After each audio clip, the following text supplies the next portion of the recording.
I'm against compulsory vaccination. I think it's reasonable that staff should be tested. I think people ought to be vaccinated and take up the opportunity to do it. But once you go down the road of compulsion, what do you do with the people that refuse to take a vaccination? Do you then dismiss them from working in the NHS? They obviously work in the NHS because they love it, they believe it, and they support it. And you then go down a road of what? Criminalising people? This is a very dodgy road to go down.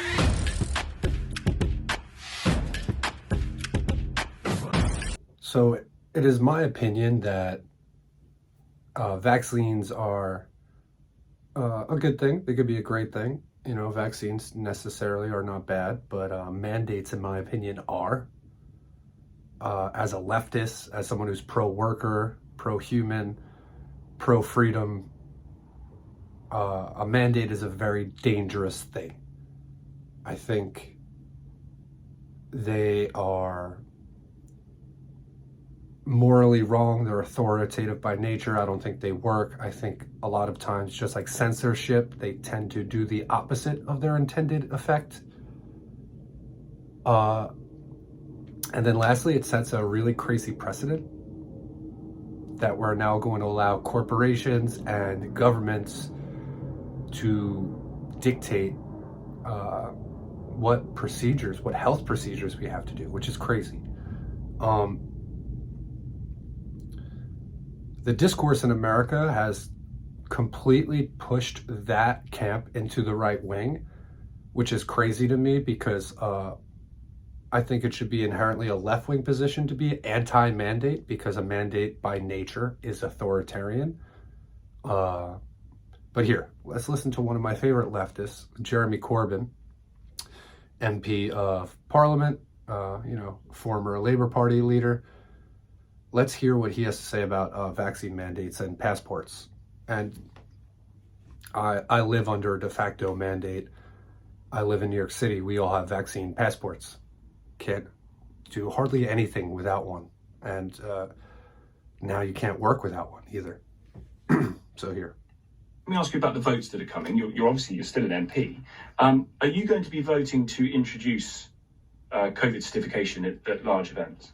I don't think it's a particularly good idea, and what I want to see is a process where we are asking people to recognise the severity and dangers of COVID, but you achieve far more in public health by cooperation and persuasion than you do by compulsion. And I'm worried about the direction of travel we're going to with COVID passports, and then the danger, which I see as quite serious, of compulsory vaccination for NHS.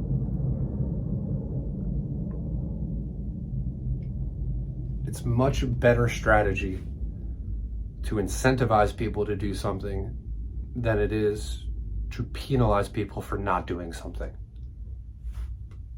Stuff. Testing is an appropriate way of doing things. I mean, you do a temperature check when people come in here. Most people do that kind of thing. That seems to me to be fair enough. I was in a care home on Friday. I went to a 100th birthday party of one of my constituents, and it was a very small party. It was socially distanced, etc. Don't worry. And everyone was asked to take a test before they went in. That seemed to me reasonable. It's a very vulnerable population. You don't then think that when this vote happens later in the week, I think around compulsory vaccination for NHS staff, strikes me that you're dead against that. I am against compulsory vaccination. I think it's reasonable that staff should be tested. I think people ought to be vaccinated and take up the opportunity to do it. But once you go down the road of compulsion, what do you do with the people that refuse to take a vaccination? Do you then dismiss them from working in the NHS? They obviously work in the NHS because they love it, they believe it, and they... That's what they did in New York State. They fired thousands of people. They fired healthcare workers, firemen, police officers, because they did not want to get vaccinated. And the funny part is, all the healthcare workers that they removed, they replaced with National Guards people. So they removed professionals, replaced them with weekend warrior amateurs, right? Because the National Guard are not doctors and nurses, they're National Guard. And by the way, the National Guard is not mandated to get the vaccine yet. Their mandate for the vaccine is still I think, till next summer.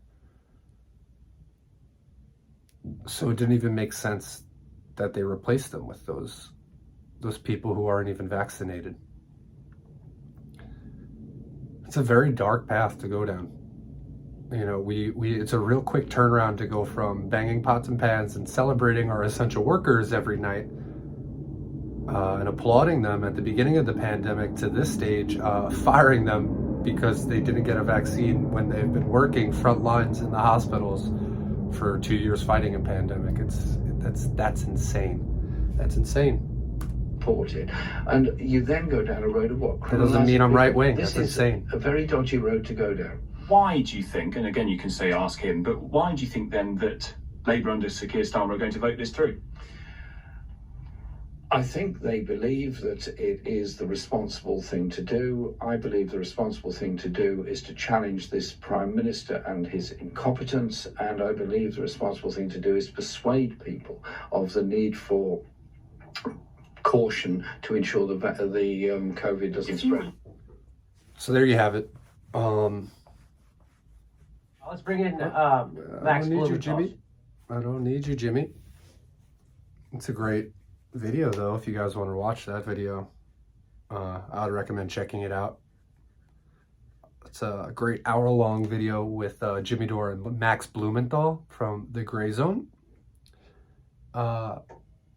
breaking down all of Bill Gates' entanglements and how he got caught buying positive news coverage. But that's a different story.